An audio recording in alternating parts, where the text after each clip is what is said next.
सब, आशा करती हूँ आप सब अच्छे होंगे। आइए आज हम पढ़ते हैं हिंदी का प्रदूषण एक अभिशाप। ये बहुत ही जरूरी चीज है जो हमें सीखनी चाहिए, समझनी चाहिए। पर्यावरण में प्रदूषण को दूर करने के उपाय तो बहुत होते हैं, बट हम इन उपायों पे अमल कितना करते हैं, कितना इन्हें समझते हैं, ये तब की बात है। आज ये चिंता का विषय है कि समय पर वर्षा नहीं होती, कहीं पर अतिवृष्टि होती है, कहीं पे अल्पवृष्टि यानी पे कहीं पे ज्यादा बारिश होती है, कहीं पे कम, तो कहीं पे अनावृष्टि, कहीं होती ही नहीं है। पहले प्रत्येक मौसम प्राय समय पर आता था और वर्षा नियमित रूप से होती थी। वर्तमान में स्थिति बदलती जा रही है। ये स्थिति केवल भारत की ही नहीं अपितु कहीं इतनी वर्षा होती है कि बाढ़ के कारण जन और धन की अपार हानि होती है, तो कहीं पर बिल्कुल बारिश नहीं होती, जिससे खड़ी फसलें खेत में नष्ट हो जाती हैं, सूख जाती हैं। कुछ देशों में बर्फ इतनी गिरती है कि वहां का जनजीवन ही अस्त व्यस्त हो जाता है। वायुमंडल में प्रदूषण और प्रकृति असंतुलन के कारण भारत के अधिकांश भाग में सन 1987 में 20वीं शताब्दी का सबसे भयंकर सूखा पड़ा था। साथ ही पूर्वी भारत में बाढ़ के भीषण प्रकोप से जन और धन की यानी कि लोगों की और पैसे की बहुत हानि हुई। मौसम में इस तरह के बदलाव से सामान्य जन जो है वो पीड़ित तो होता ही है, जो कॉमन मैन होता है, और वैज्ञानिक चिंतित हो जाते हैं। ये प्राकृतिक विपदा मनुष्य निर्मित है, क्योंकि मनुष्य स्वयं प्रकृति का संतुलन बिगाड़ रहा है, और ये फैक्ट है। इंसान है ना, बिल्कुल जो क्लाइमेट है उस पर भारी पड़ रहा है। मौसम में परिवर्तन और फेफड़ों के रोग, हृदय के रोग, कैंसर, मानसिक तनाव आदि का मुख्य कारण है प्रकृति में असंतुलन, बैलेंस नहीं है। सच तो ये है कि धरती पर जीवन प्रकृति संतुलन से ही संभव हो सका। पहले प्रकृति के विभिन्न तत्वों में संतुलन था। धरती वनस्पतियों से पूरी तरह ढक न जाए, इसलिए घास खाने वाले जानवर पर्याप्त मात्रा में थे, ठीक है, और इन जानवरों की संख्या अधिक ना बढ़ जाए, इसलिए हिंसक जंतु भी थे। इन तीनों में संतुलन था, है ना, इन तीनों में बैलेंस बना हुआ था। 1947 ईस्वी में हमारी आबादी लगभग 32 करोड़ थी, जबकि आज 1.25 अरब से भी अधिक हो गई है, और इस बढ़ती हुई आबादी को खिलाने के लिए उसी मात्रा में अन्न, फल, सब्जी आदि चाहिए। रहने के लिए घर चाहिए, पहनने के लिए कपड़े चाहिए, और उनकी अन्य आवश्यकताओं की पूर्ति के लिए विविध प्रकार की हमें सामग्री चाहिए। अब इसलिए जंगलों को बड़े पैमाने पर काटा गया। उन्हें खेती करने के लिए, घर बनाने के लिए, कल खाने लगाने के लिए, सड़कें और रेल पटरियां बिछाने के लिए जमीन चाहिए, क्योंकि भाई आबादी बढ़ेगी, जनसंख्या बढ़ेगी, तो क्या हुआ, जरूरतें बढ़ गई, और जरूरतें बढ़ेंगी तो फिर उन जरूरतों को पूरा करने के लिए भी चीजें चाहिए। इतना ही नहीं, सिंचाई और बिजली पैदा करने के लिए बड़े बड़े बांधों के कारण जंगल के जंगल जलमग्न हो गए। हमारे कल कारखाने कच्चे माल के लिए जंगलों पर निर्भर हैं। उद्योगों ने पेड़ काटने की गति को तीव्र किया। नॉट पेड़, दिस इज पेड़। पेड़ काटने की गति को तीव्र किया, पर कटे पेड़ों की जगह नए पेड़ लगाने और उनकी समय से पहले बड़े होने में कोई सहायता नहीं की। ओके, अधिक खाद्यान्न प्राप्त करने के लिए खेतों में अधिक से अधिक उर्वरकों एवं फसलों को बचाने के लिए कीटनाशक दवाओं का प्रयोग किया गया, जिससे खेती की मिट्टी दूषित हो गई। बढ़ती हुई आबादी भी कम गंदगी नहीं फैलाती। बड़े बड़े नगर बस गए। मल निकासी के लिए बड़े बड़े नाले, नालियां निकाली गई, जो कहाँ जाती हैं, अंततः वो नदियों में गिर जाती हैं, और क्या होता है, जल प्रदूषण होता है उससे, ठीक है।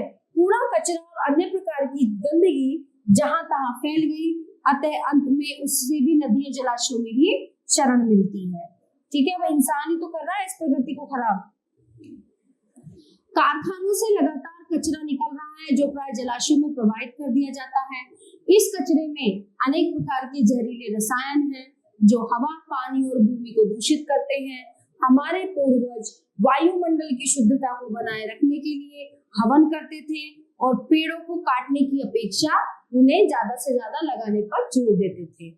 कच्चा पेड़ काटना सामाजिक अपराध था, किंतु आधुनिक मानव ने प्रदूषण की मात्रा इतनी बढ़ा दी है कि लगता है एक दिन ये सुंदर सलोनी धरती भी बढ़ते हुए प्रदूषण के कारण आगामी कुछ ही वर्षों में ये भी जीव रहित हो जाएगी।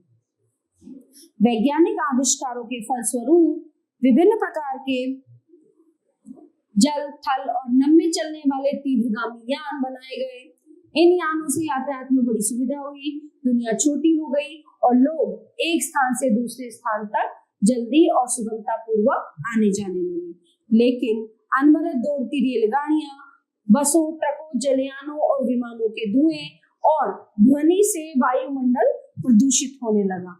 छठे दशक के मानव द्वारा अंतरिक्ष यान छोड़े जा रहे हैं। पृथ्वी के चारों ओर ओजोन मंडल की मोटी परत है जो सूर्य की पराबैंगनी किरणों के कुप्रभाव से पृथ्वी पर स्थित जीव जंतुओं और वनस्पतियों की रक्षा करती है। परंतु औद्योगिक विकास से जहां एक तरफ हमें अनेक सुविधाओं की भौतिक वस्तुएं उपलब्ध हुई हैं, वहीं दूसरी तरफ इससे वायुमंडल में फ्लोरोकार्बन नामक गैस की मात्रा बढ़ गई है। इसके कारण ओजोन की मात्रा जो है वो कम होती जा रही है। यदि ओजोन मंडल की परत पतली हो गई तो सूर्य से आ रही पराबैंगनी किरणों से भूतल वासियों का बच पाना असंभव होगा अगर यही हाल रहा पोल्यूशन का। आधुनिक युग में मुख्य रूप से 4 प्रकार के प्रदूषण हो रहे हैं और ये प्रदूषण है भूमि, जल, वायु और ध्वनि, है ना। तो समर जीवधारियों को जीवित रहने के लिए प्राणवायु आवश्यक है। हवा के बाद जीवन की दूसरी अनिवार्य आवश्यकता है पानी। आज पीने के लिए शुद्ध जल नहीं मिल पा रहा है, जबकि अन्य जीवों, पेड़ पौधों के लिए शुद्ध पानी ही मिलना चाहिए। और ये बात जो है सर्वविदित है कि नदी का जल एक स्थान पर दूषित हो जाता है तो पूरी नदी प्रदूषित हो जाती है। हम जानते हैं कि सांस की अधिकतर बीमारियां हवा की गंदगी से होती हैं और पेट की बीमारियां होती हैं गंदे पानी का सेवन करने से। तो शरीर को स्वस्थ रखने के लिए ये दोनों ही अत्यंत आवश्यक है ना। हमारे कल कारखाने और तेज चलने वाले वाहन भीषण शोर करते हैं जिससे ध्वनि प्रदूषण होता है। उन्हें भी नियंत्रित करने की आवश्यकता है क्योंकि इनसे मनुष्य का मानसिक तनाव जो है बढ़ता है। हृदय की धड़कनें तेज हो जाती हैं और सुनने की शक्ति कम हो जाती है। कभी कभी भीषण आवाज या चीत्कार को सुनकर हृदय धक सी रह जाता है, यहाँ तक कि कभी कभी हृदय गति रुक जाने से लोगों की मृत्यु तक हो जाती है। ठीक है। अब प्रदूषण की जो समस्या है ना वो पूरे संसार में है, यानी कि विश्वव्यापी है। विकसित देशों में बड़े पैमाने पर कल कारखाने और तीव्रगामी वाहनों के कारण प्रदूषण बहुत ज्यादा बढ़ गया है।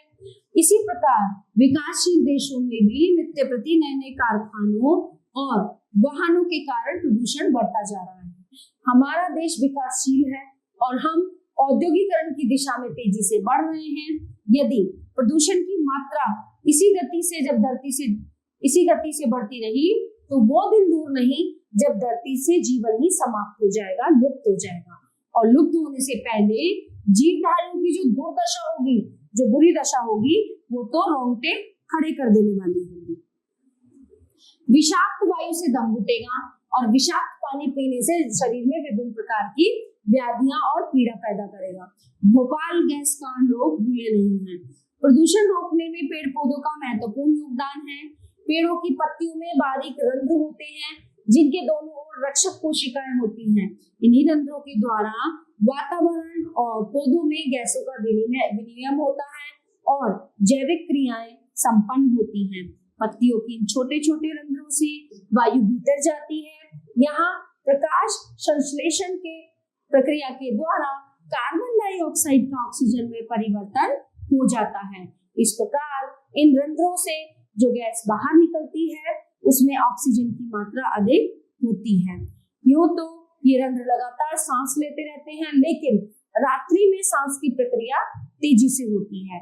इस प्रकार पेड़ पौधे हमारे मित्र हैं क्योंकि ये प्रदूषण रोकने में हमारी सहायता करते हैं।